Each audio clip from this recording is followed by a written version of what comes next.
The Sumud Flotilla was previously attacked by unidentified drones dropping flashbangs on the lead ship, raising concerns for the safety of both activists and supplies on board. I believe that this occupation and apartheid system won't be won with planes and tanks and aircraft carriers. It's a narrative battle about changing hearts and minds. When you've got people from, 44 different country delegations that are all on the same objective to break a siege, to do something that really isn't their jobs to do. Like the United Nations should be doing this, other governments should be doing this, navies should be doing this.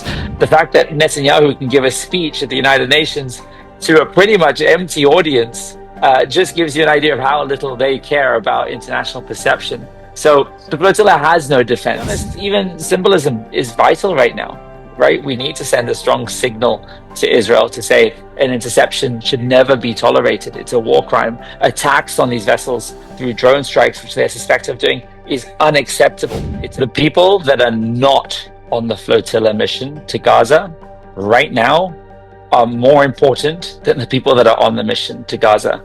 And the reason I say that is because we need millions of people around the world to take to the streets right now and protest. I think at the end, there's a big misconception that the flotilla is afraid of Israel. It's quite the opposite. Israel are afraid of the flotilla, and they're afraid of so many more international movements like it.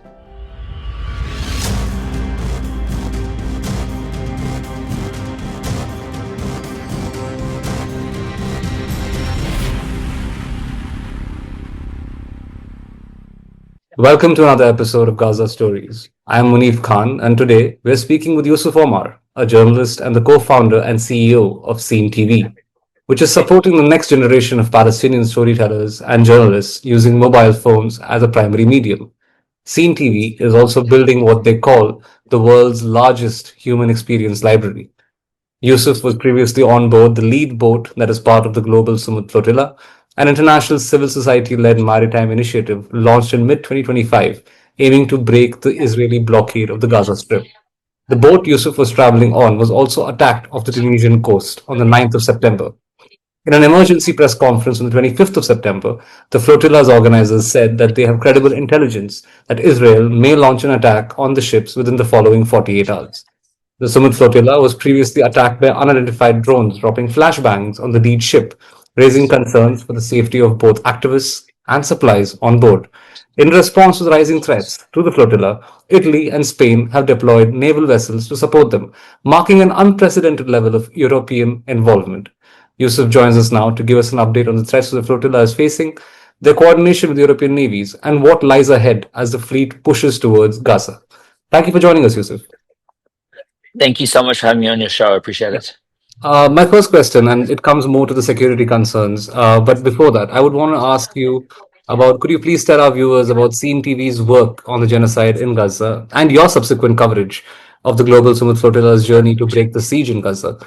Thank you so much for asking. We have 50 storytellers on the ground in Gaza. We pay salaries. They tell stories with their mobile phones about their lived experience on the ground. And we have a team of journalists that are curating that content. But our ambition in Gaza and the West Bank is much bigger than that. I mean, Israel have killed almost 300 journalists, 300 of our colleagues. And on top of that, they don't allow international media into Gaza. For that reason, we are trying to train the next 2,000 storytellers. I'm talking about people that have got no following, but have got incredible potential and getting them from 0 to 1 million as quickly as possible. I believe that this occupation and apartheid system won't be won with planes and tanks and aircraft carriers. It's a narrative battle about changing hearts and minds. And again, like I did mention, that your subsequent coverage of the Global Sumud Flotilla, you were on board. You had also made this announcement that you would be going to Gaza. I know that that has changed ever since, and we'll come to that question. But could you tell me about your time on board?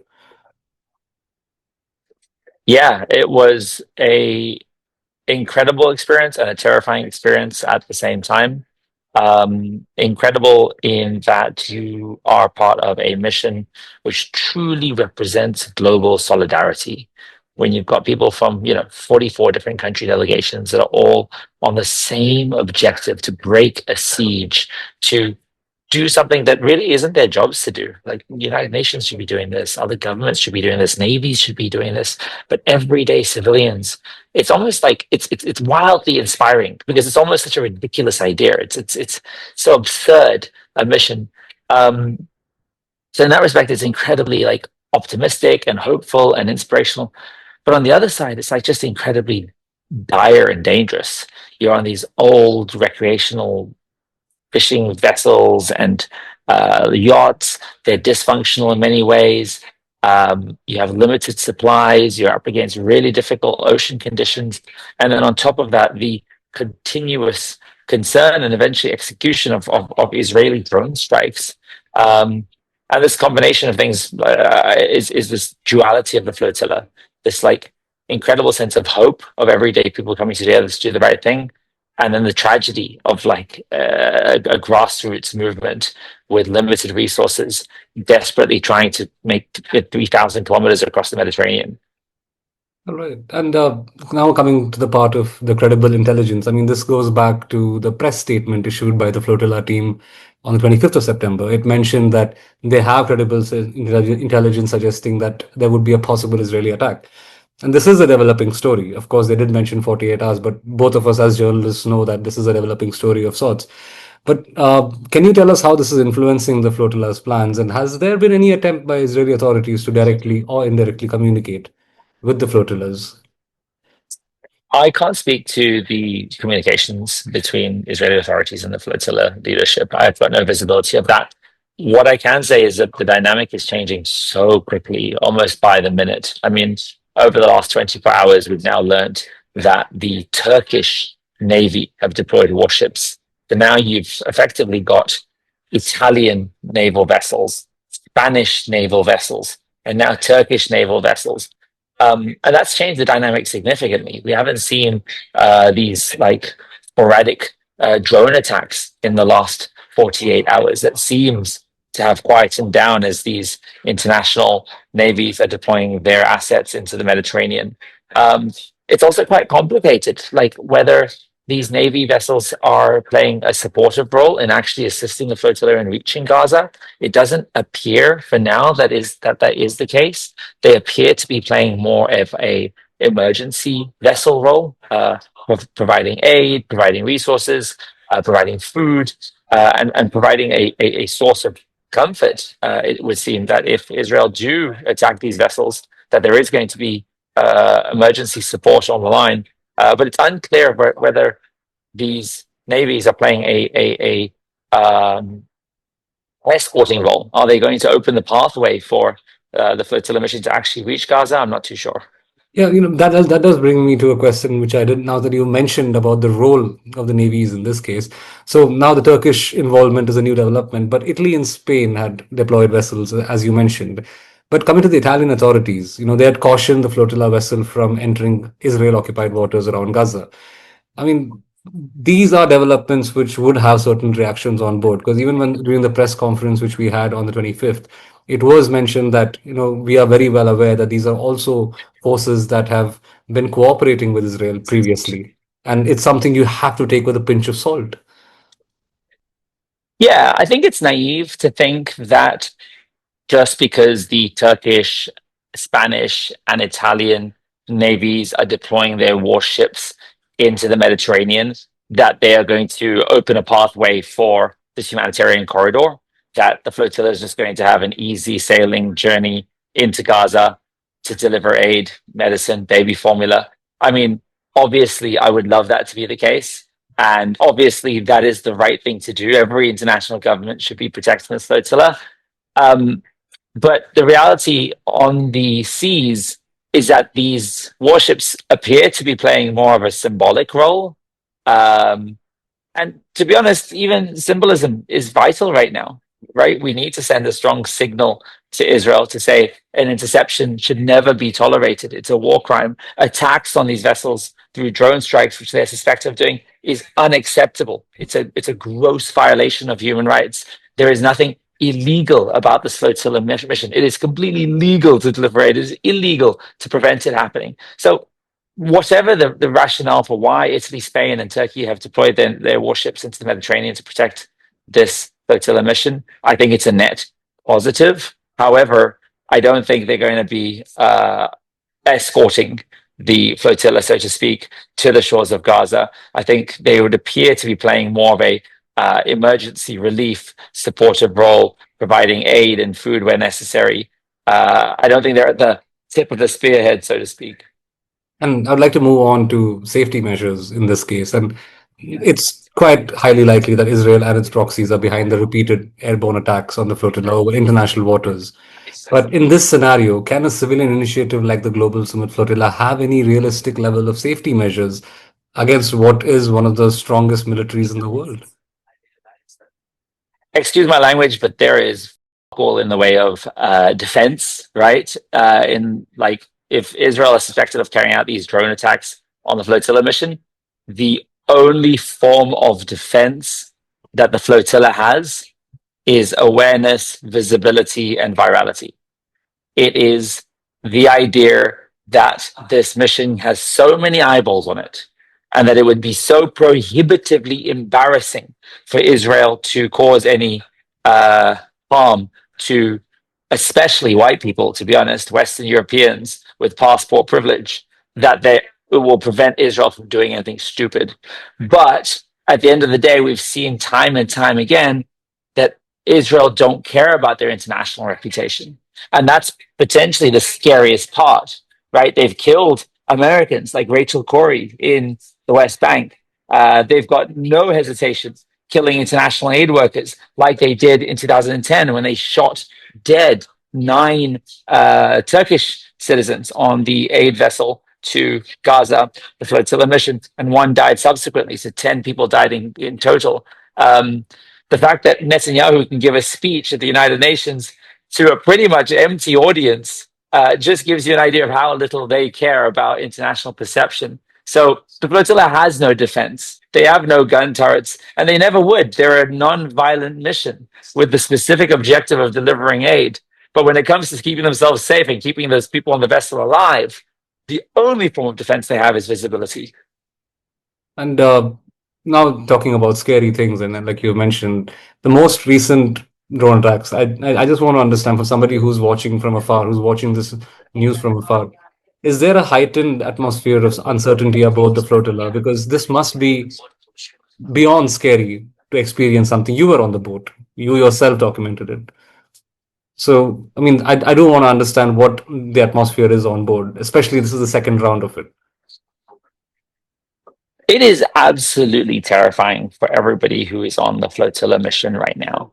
In many respects, over the last few weeks, they have been sitting ducks in the sea, defenseless, as dozens of drones are circulating above their heads, dropping explosives onto their ships, catching the boats on fire with people on board, fighting these explosions with tiny fire extinguishers. It's pathetic, to be honest. It's embarrassing that civilians have to take on this responsibility and are so defenseless in the face of a superpower funded by the US that are able to deploy their advanced weaponry on a humanitarian mission. It's totally unacceptable. But despite that fear, you would think that it would deter these civilians, that you'd see huge amounts of people dropping off the mission, leaving, going home, saying we're too afraid. Because if Israel are behind these drone attacks, these are surely the outcomes that they were expecting, right? If they really wanted to sink these ships, they could have done it easily, right? They vaporized Palestinian populations with their drones every single day. They drop 2,000-pound bombs onto civilian populations without hesitating. So it's clear that whoever was dropping these drone attacks had no intention of sinking these ships, but simply wanted to deter or scare tactics. But it didn't work. It didn't work. 26,000 people signed up for this mission. And off the back of the drone strikes, even more people around the world signed up. There was even more solidarity. There was even more energy. There was even more impetus to actually reach Gaza.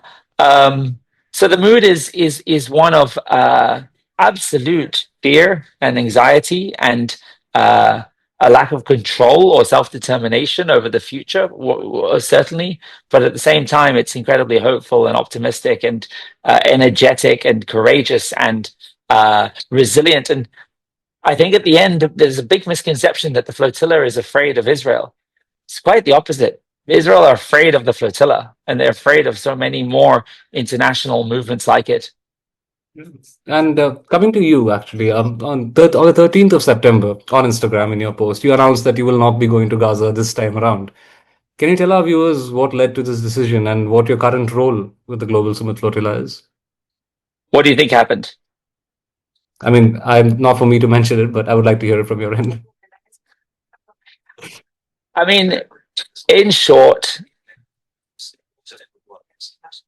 there was a decision made that our time would be better spent covering the actual genocide happening in Gaza. This is not my decision, but I respect the decision. I think we did incredible work, and we brought a lot of attention to the flotilla during the time that we spent on it from Barcelona to Tunis. We generated millions of views and helped create some of that visibility that, as I mentioned, is so important to keep this mission safe. Um, but it was felt that that attention is better spent on Gaza. So yeah, that's why we're no longer on the mission, but we're still supporting as much as we can. And this brings me to my final question. And this is about a public message, of course. And if supporters around the world would want to help the flotilla right now, what specific forms of assistance are most urgent, whether financial, logistical, political, and which are the verified platforms for these initiatives? The people that are not on the flotilla mission to Gaza right now are more important than the people that are on the mission to Gaza.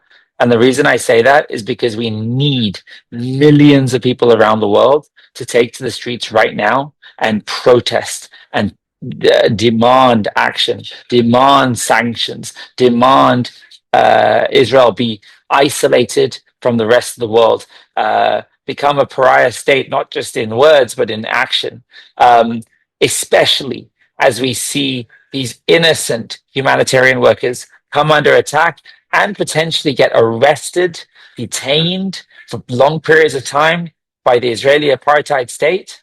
People in countries around the world should be at their governments demanding the release of their citizens. And as the flotilla goes into the dark, as it goes silent, as Israel attempts to stop it reaching Gaza, the responsibility moves from the people on the flotilla to the people around the world to use their platforms, use their channels, use their voice, speak out as much as they possibly can. And I mean, over the next week, we've seen Bisan and others speak about shutting down the global economy. Don't shop, don't support businesses. I think all these actions are really important. But I think most importantly, as the flotilla invariably at some point potentially heads into the dark and goes offline, it's more important than ever before for the world to go online. Thank you so much for your time, Yusuf. And I really hope that you continue to do what you do. Thank you so much for joining us.